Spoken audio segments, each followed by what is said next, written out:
Guys, both the corner defender and the wing defender, were both long in help and active in help. They've been great at that.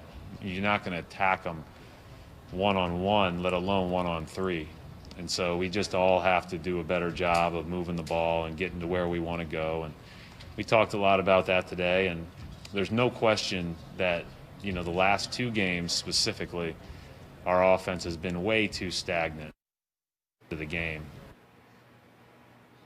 So, Vince, listening to Brad there, you wouldn't know that they were up double digits in the fourth quarter at one point. But he's right. Yeah. They did lose that lead, especially on those isolation plays. What do you think the biggest adjustment that the Celtics need to make tonight to even up the series? Well, he said it right there. You know, share the ball, turnovers, and, you know, you can't get comfortable. I think once they got the lead, they wanted to go into ISO ball. And, you know, if I'm on that team late in the game and I'm Jason Tatum, I'm telling them attack. Put the onus on the referee. You see the shot that he chose to take. I'm telling you, hey, attack, man. Make these guys foul you, man. Get to the basket. He's had success all playoffs of getting fouled. And another thing, you got to stop that guy, Jimmy Butler, in the fourth quarter in overtime. He had 8 points in the fourth quarter in overtime, and he gets it going. So I think defensively, you got to kind of make somebody else beat you, because he's been known in the bubble right now for getting going in the fourth and in overtime or late in the game, let's say. Yeah, and it's funny, when you go back to before the series and you listen to Brad Stevens talk about, hey, the Miami Heat moved the ball like the Golden State Warriors. You know, not the same type of shooters, but the way they move the ball. And he's kind of saying that to his team because he understands we have to move the ball. He's making these references. The difference is that Boston has a few more guys that are able to play ISO ball, because you have Kemba Walker, you have Jason Tatum. Miami doesn't really have that. Jimmy Butler is their real main only ISO guy. And so when he's talking about we got to work our defense, there's moments in the game where you can play ISO and use your skill set, but there's also stretches where you got to move the ball, quote unquote, like the Miami Heat do or like the Golden State Warriors used to do. So that was not only a message about the Miami Heat, but that was also a message to his team, and that's what they have to do. They got to get a ton of ball movement at the end. Yeah, absolutely. And RJ, let's add this real quick, guys. I just want to add this. I think Kemba Walker is going to be an important piece to this game because if he's scoring and he's getting in the paint, he creates easier shots. And when he gets the ISO, you see the step back he tried to take over at Bam Adebayo. If he's beating him, you know, you open things up for your team. Yeah, for sure. Absolutely. And we're going to talk a lot more about this game throughout the show. So excited for this Eastern Conference Finals series. I just think it's been incredible and long and a dogfight. But right now, we have a very, very special treat for you guys. Moments ago, WNBA Commissioner Kathy Engelbert surprised the winner of the 2020 WNBA MVP with the trophy. She had no idea it was coming. We have exclusive footage right here on The Jump. I'm so thrilled to be able to bring you this. Check it out. Truly an unprecedented year, competitive play at the highest level. You guys led that. But one player rose above the rest, averaging 20.5 points a game, 8.5 rebounds, led the WNBA in blocks and second in scoring, and helped lead you all to the #1 seed. I am proud to present the 2020 WNBA MVP award to A'ja Wilson.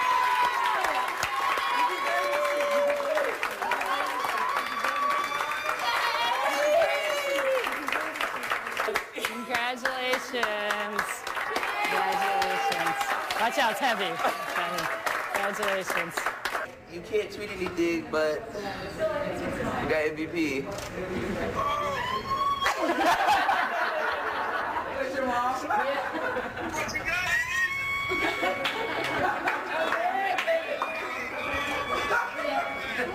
MVP, let's hear a chant. MVP. MVP. MVP.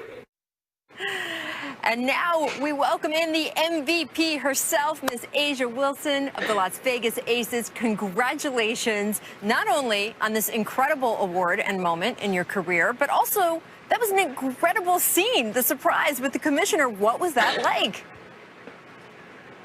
Oh, man, yeah, I feel like my whole life is a lie at this point. Honestly, we were coming in thinking that I had a referees meeting, and I thought we were just going to have a talk with the refs because we're going into the semifinals, of course, and then that's when we see, you know, Kathy walk up, and she's, giving the speech, and then I'm like, all of a sudden I just started crying, and I literally haven't heard any of the speech, so hopefully I can hear it in the video. I just became overwhelmed with so much emotion. Like Holly was saying, my mascara's running. Like, I look a mess right now, but I am truly grateful. Does not matter what your mascara is doing when you're the MVP. You can look however you want. Although I do understand that from now on, anytime your teammates or coaches tell you, hey, we're going to go grab dinner, hey, we're going to go to a team meeting, you never know what they're actually going to be doing with you. So that's going to be a challenge for you the rest of the way. Can't trust it. What is it for like sure. down Can't there? trust it right now. Right? Yeah, for sure. What is it like when your teammates are not misleading you to give you a giant trophy? What is it like down there in the bubble in Bradenton, Florida, the Wubble? Yeah, I mean, it's pretty normal. I know I'm safer here in the bubble than I would be, on the Vegas Strip or in Vegas. But, I do miss my family a lot. I miss my puppy. But, we're here for something that's bigger than us. And that's what keeps me going. And that's what's truly special about having us all underneath one roof. We can really put a lot of minds together to create change in this world and plant seeds. So it's been tough. I can't lie to you. Every day is just, it seems like Groundhog's Day. But, we're here. Absolutely. And of course, the change you're talking about is the most important work. It just is. You are also trying to win a title, and now you got those MVP expectations on you. What do you think of your team's chances there? I mean, I go to war for my teammates, and I know they'll do the same for me. So I think our chances are really high. It's funny to think that we weren't even in the conversation leading into the bubble, and here we are. So we're just going to take it all in stride. We're not going to change up a lot of different things. Just going to be in our system and throw the ball up and see what happens. Excellent. Well, anytime you guys take the court, you know they're going to announce, and the MVP, A'ja Wilson. Congratulations. Always so good to have you back on the show. If you guys go ahead and win that ring, I expect to see you back right here. Ooh, you got the trophy. Congratulations. Got you. Thank you so much, Rachel. So much fun. Now, in addition to the MVP, we are also thrilled to announce right here on The Jump, Crystal Dangerfield from the Minnesota Lynx, the 2020 WNBA Rookie of the Year. She's the 16th overall pick, so she is now the first player not selected in the first round of the WNBA draft to win the award. And this has been given out since '98, so that's pretty cool. And her coach, Cheryl Reeve, is the 2020 Coach of the Year. And she is now the third coach in league history to win the award 3 times. So congratulations to both of them as well. So cool to be able to do that. And just, I've got to love A'ja Wilson. She's amazing. We've got so much more coming up on The Jump. I got Richard Jefferson and Vince Carter with me. And guys, we're going to be talking about the top 5 LeBron James dimes to his first-team All-NBA counterpart Anthony Davis with the Lake Show. Now that the Clippers and Bucks are out of the playoffs, are the Lakers in the driver's seat for the title? Well, we got some visual evidence, and we'll discuss that next. Needs to earn first-team honors since Steve Nash and Amari Stoudemire in 2007, 13 years ago. Prior to that, Kobe and Shaq did it for 3 consecutive years, from 2002 to 2004. So with that in mind, oh yes, play the music. We want to hear it. Let's run it back.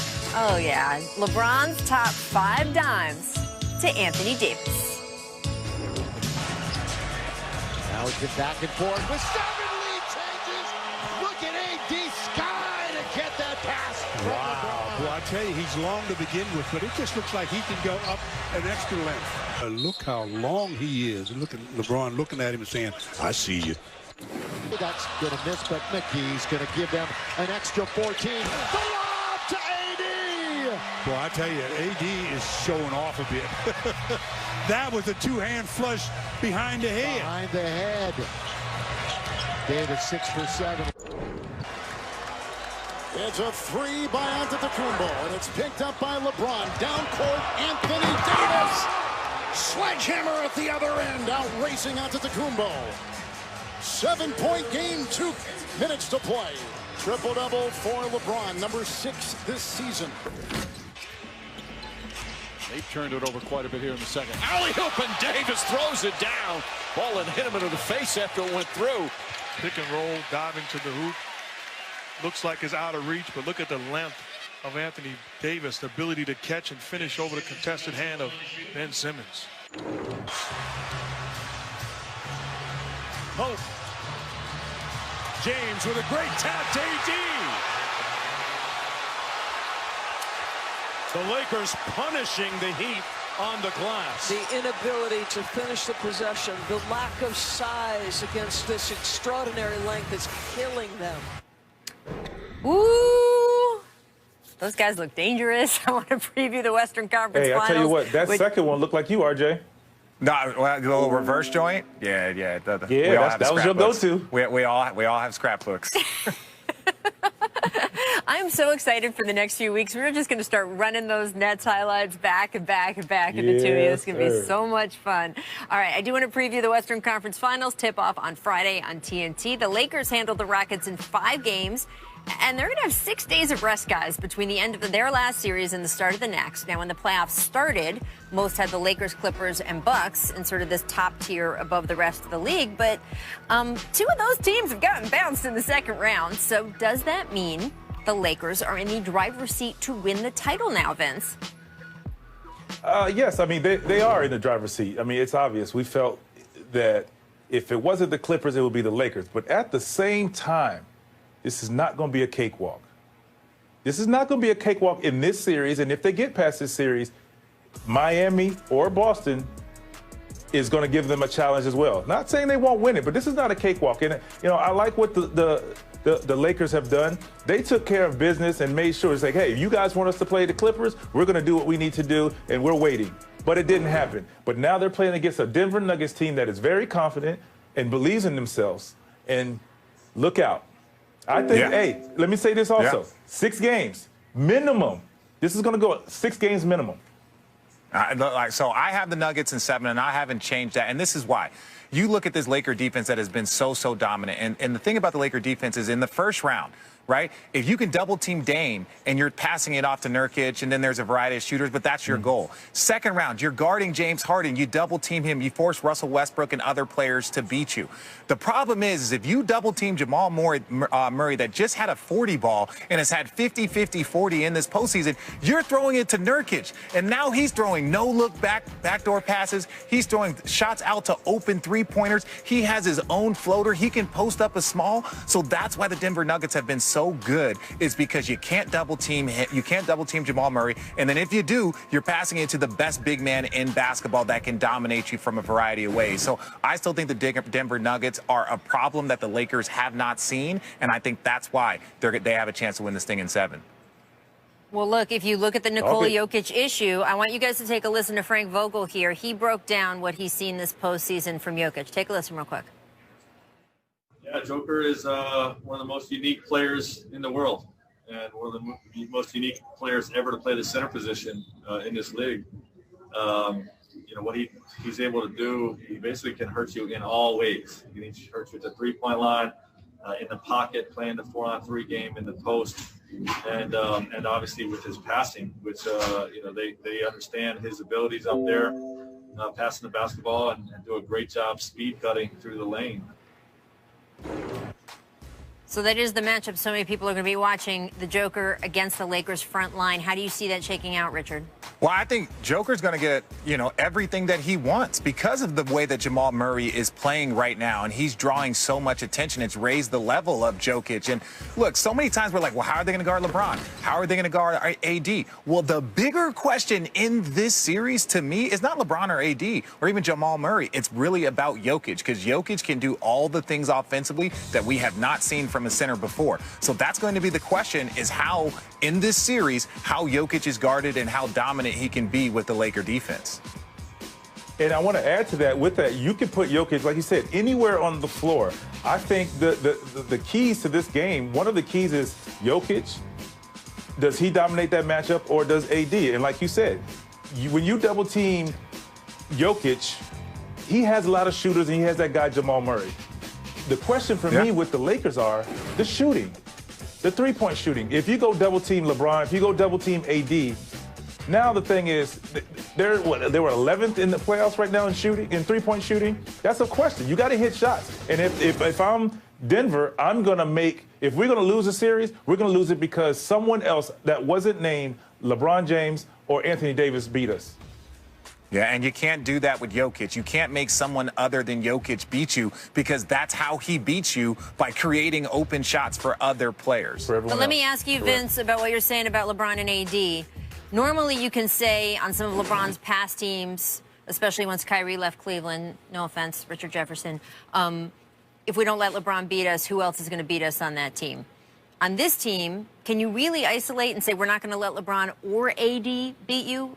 Is the Denver defense stout enough to take care of both of those guys? It's tough. Like I said, if AD's playing like he's playing, it's going to be tough. But at some point, there's going to be focus on two guys. Yeah, and every time one guy gets the ball, whether it's in the post or on the wing, you're going to shade to him, and you're saying, okay, we're shading because such and such is going to beat us, whoever that may be. Whoever you're deeming the guy that's going to beat you, that's who's going to beat you. So it's everything's up for of question right now. But Jokic, he's the man.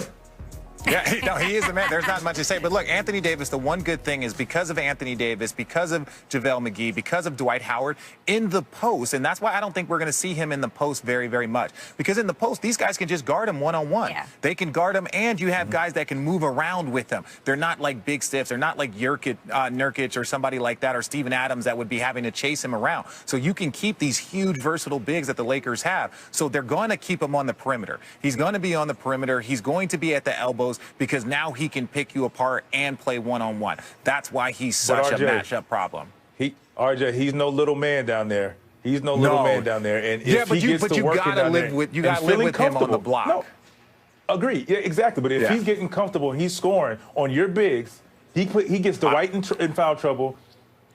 What happens then?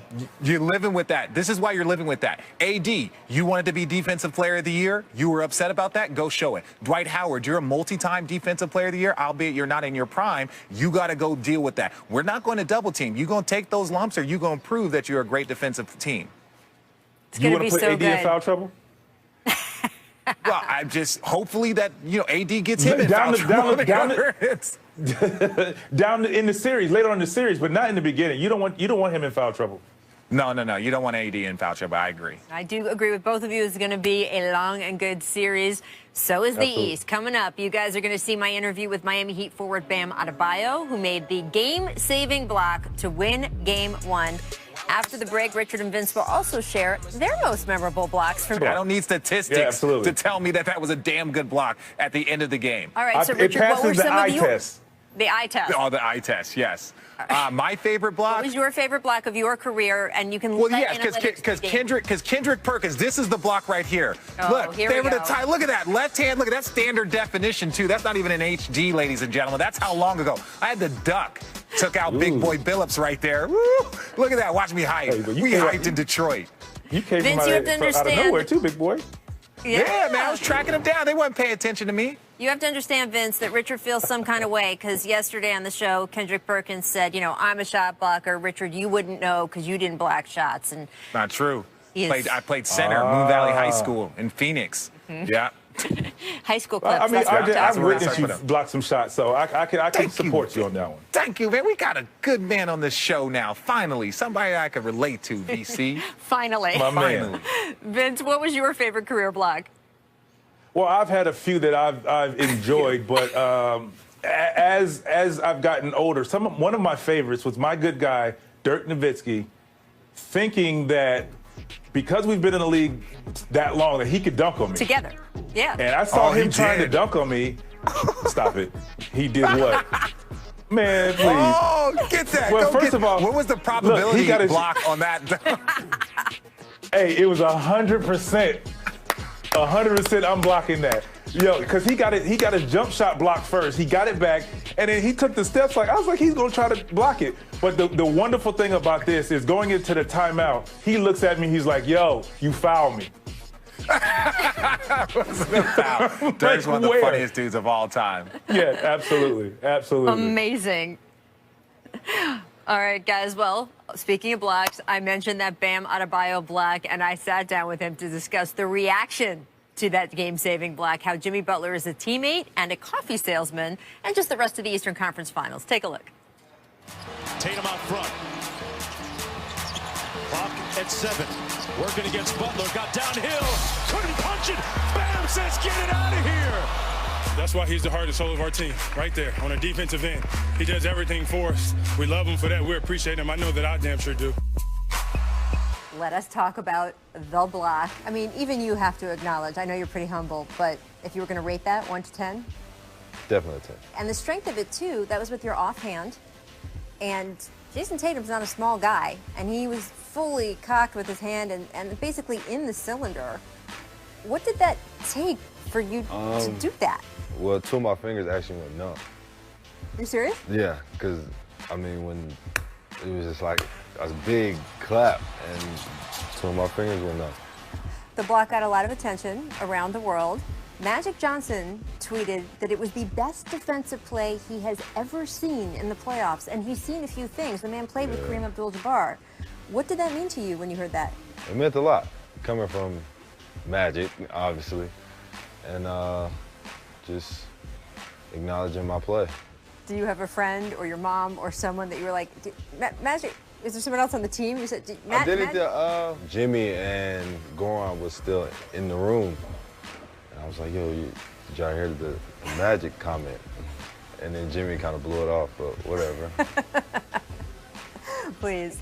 Your coach, Eric Spoelstra, made the point that some guys would not have even gone up for that they would have been afraid they would get embarrassed, be on a poster, not made the play.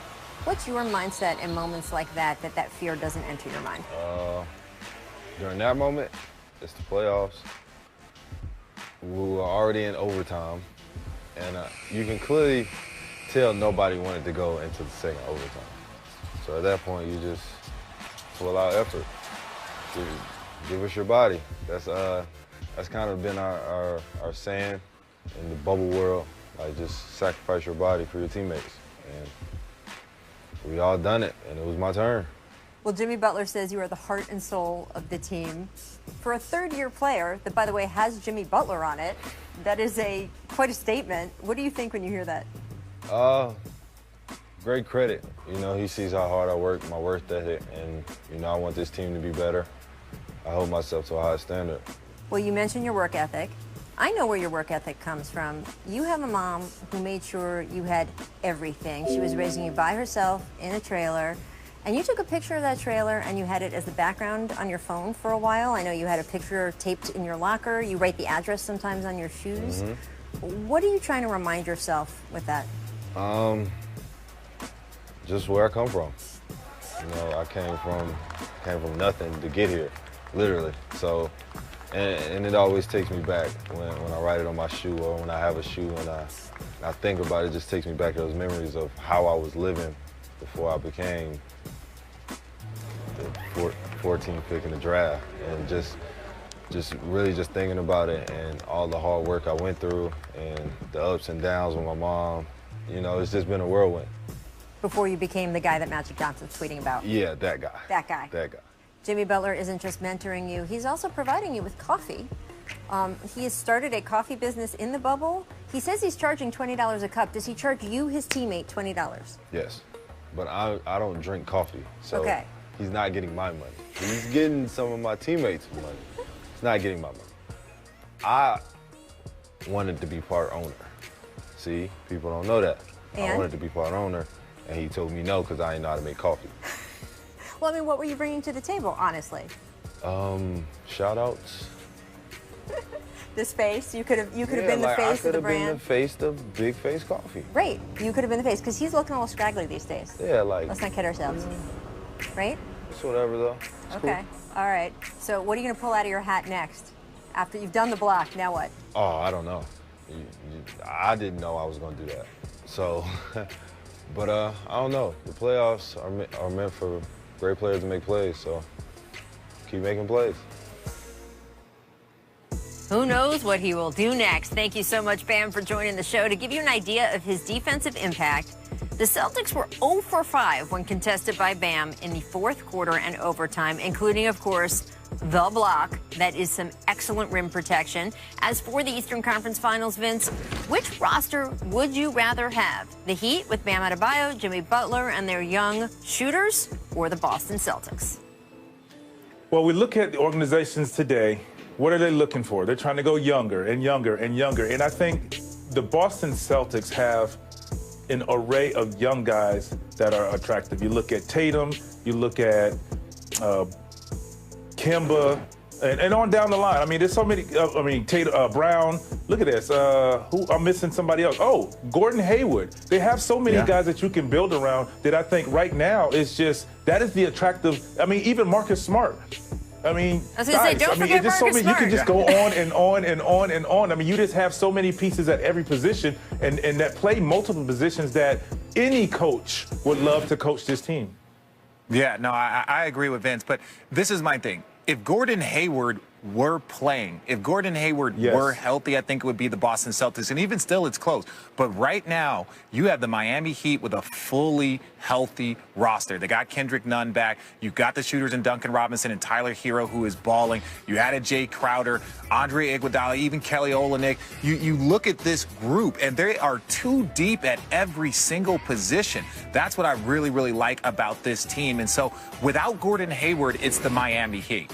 So that's the thing. If Gordon's playing, you got to go Boston Celtics. But we haven't seen him in weeks. But don't you think part of it is that for the Heat with that roster to win, they have to have everyone playing exceptionally. They have to have everyone at their max. Whereas Boston, because they have so much depth with that talent, there are so many guys. Vince just rattling them off just took 30 seconds. That if you have one guy with a bad game, if Tatum's not playing, it's okay. Yeah. If Tatum's not playing, Jaylen Brown. If Jaylen Brown's not playing, you have Yeah, but what if if Tyler's not making shots, you got Duncan Robinson making shots. If he's not making shots, you got Jay Crowder. You only need 2, maybe 3. That's what we talk about with the Lakers. You only need 3 of the 8 supporting cast to actually do something. And that's kind of what the Miami Heat have, is that they have 9 guys that can actually contribute.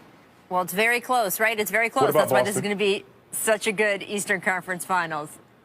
Yeah, see? Vince is counting. Boston, I mean, it no can go Gordon either Hayward. way. There's all no jokes Gordon aside, Hayward. All jokes aside, it can go either way. It's just, it's just what you, as a coach, what do you want? Do you want a young guy, a young group that you want to bring up, or you want to already establish some veterans and, so on and so forth? And not facing the Clippers in the conference finals. And he said, quote, "We're not focusing on the Clippers. We never really were. It's all about what's in front of you." Vince, how big of a hit did the Clippers take in Los Angeles by not even making it to meet the Lakers to the conference finals? Well, first of all, I hear you, Kuz. You're saying the right thing, but I think it's a big hit, obviously, to the Clippers. The Lakers did what they're supposed to do, and they were waiting for the matchup. And, it was disappointing. They didn't play well. They didn't defend well. And they just didn't get it done. Yeah, no, I agree. But look, Vince, you're saying that he's saying what he's supposed to, but let's be really honest. The Lakers are never worried about what the Clippers are doing, right? The Clippers have too much going on, too much stuff. And it's true, when you're on these championship runs, it's not like, hey, we want to fight. I would have loved for the Golden State Warriors to have lost to Oklahoma City. Like, I don't care about any of that. How mad are you that you're not facing the Warriors? I would be ecstatic, but that's the reality. So they're not worried that they didn't get the Clippers. Hey, I just want to say this. The only thing to it is that it was so much hype around it, and they're saying now, all of a sudden, before they play the game, they're saying, hey, the Clippers are better than the Lakers. They're going to win it. So, of course, in LeBron, like you said, they don't care. But at the same time, if we beat the Clippers to go on to the finals, what are you going to say then? It's about winning a championship. It don't matter. Absolutely. It's about winning a championship and getting there. Because you know what? If they still want to beat up little brother. Again, but if the Lakers would have lost, then the Clippers would have been laughing and all the memes and all the Patrick Beverleys, and it's like, blah, blah, blah. They couldn't even get here. So the Lakers in their 29 championships don't really care about what the Clippers are doing, unfortunately. Well, look, I will say, right, the Clippers had that marketing slogan, streetlights over spotlights, earn, not given, that sort of thing, that we're all a manager. Well, today, they said they have their leading man. Rockets assistant GM Monte McNair will fill the post. So, Richard, given that McNair is coming from the Rockets, do you expect a more analytics-based approach to come to the Kings going forward? Yes, I do. I see that. I'm glad that he jumped off that Houston Rockets ship real quick. He got up out of there. I'm joking. But really and truly, I think that's what they're going to do. Hopefully they can get this franchise back moving, because I know this and Vince knows this. When Sacramento is buzzing, that is a great place to play. Oh, yes, absolutely. And look, Joe Dumars is also going to be a chief strategy officer there, so they have their management team in place. All right, guys, Bradley Beal averaged 30.5 points per game this season, and yet did not make an All-NBA team. That is the third most points per game in a season without making an All-NBA team. So it's happened before to at least a couple other guys, but Richard, there has been an outcry. How could Bradley Beal not make it? Well, if you put him on, you got to take someone off. So who would you take off if you had to put Beal on, or would you put Beal on and take someone off? Now, Bradley Beal is amazing, but let me say this. Absolutely nobody I would take off. Look, Bradley, when you signed that contract, no different than we criticized Carmelo for re-signing with the Knicks and not going to Chicago because he knew the Knicks were going to be bad. When you're going to sign that big contract, you know you're going to miss out on playoffs. You got the money, and you performed. You did your part, but you knew that that team was going to be subpar. So you can't be mad that you're not getting the accolades. You barely made the All-Star game, even though you deserved it, because you signed and took the money with the subpar team. You got to live with that decision. So it's safe to say that Siakam, let's use him for example, got in because his team was better. Not because of the numbers. That is something that you voters judge. decide. I'm a voter, and I definitely taken the team's record into account. Maybe. Let's take a look at this week's Signature Style, brought to you by Zales. Bam Adebayo, Kawhi Leonard, Jimmy Butler, Paul George, all featured here. Richard, how much do you think that guys care about their wardrobe right now? They do not, because I have cared less and less and less about my wardrobe while I am here. So I am not surprised at these guys. But look, they're bubble chic is what we call it. Bubble chic. That's what we're calling it? Yeah, that's what we're calling it, bubble chic. Hey, I love the Paul George vote thing. You know that. Yeah, it sure is. All right, gentlemen, I want to take a look back. Quick recap from a great Game 1 of the Eastern Conference Finals. Take a look. It's going to be a dogfight. You know, both have great opportunities in front of us, and you know we both won it, so it's going to be a war. I ain't forgot. They said I remember the talk. I'm getting bread, so what you thought? The way on the way. Got it, Jimmy buckets. Another 5 minutes of play. The step back, Kemba Walker giving Boston the lead. Into traffic, got it, and one. Jimmy Butler delivering. Blocked at the rim by Bam. Not in my house. The Heat win Game 1. That's why he's the heart and soul of our team, right there. I seen a lot, did a lot, I ain't forgot. So Kemba Walker shot 6 for 19 in this loss, and he was pretty tough on himself after the game. Quote, "I'm just playing terrible, to be honest," he said. He said, "There's not much more I can say. I just got to be better. I got to do it for this team on both ends of the floor. I have to make better decisions, and I have to make better shots overall." Vince, what's your prescription for how the Celtics can get Kemba going tonight? Well, if I'm the Celtics and Brad Stevens, I'm going to throw him a bone early. Typically, coaches script out 4 or 5 plays that they want to run, whether they want to see how the defense is playing a pick and roll or guarding a player. I want to get Kemba the ball early, get him going, not even making a shot. I just want to make sure he has the ball and he's making plays and getting 6 for 19 out of his head. Yeah, no. I agree, Vince. You want to get him going. The difference is for a guy like Kemba, it's not like you can throw a post play. You can't throw a backdoor lob. So a lot of the shots that he was missing were three-pointers. And so, like, he did good from inside the arc. He was 5 for 10. But then all of a sudden, it's that 1 for 9 from 3. And a lot of them are shots that he normally makes. The one thing that I would say is less about them and more about Kemba. Trying to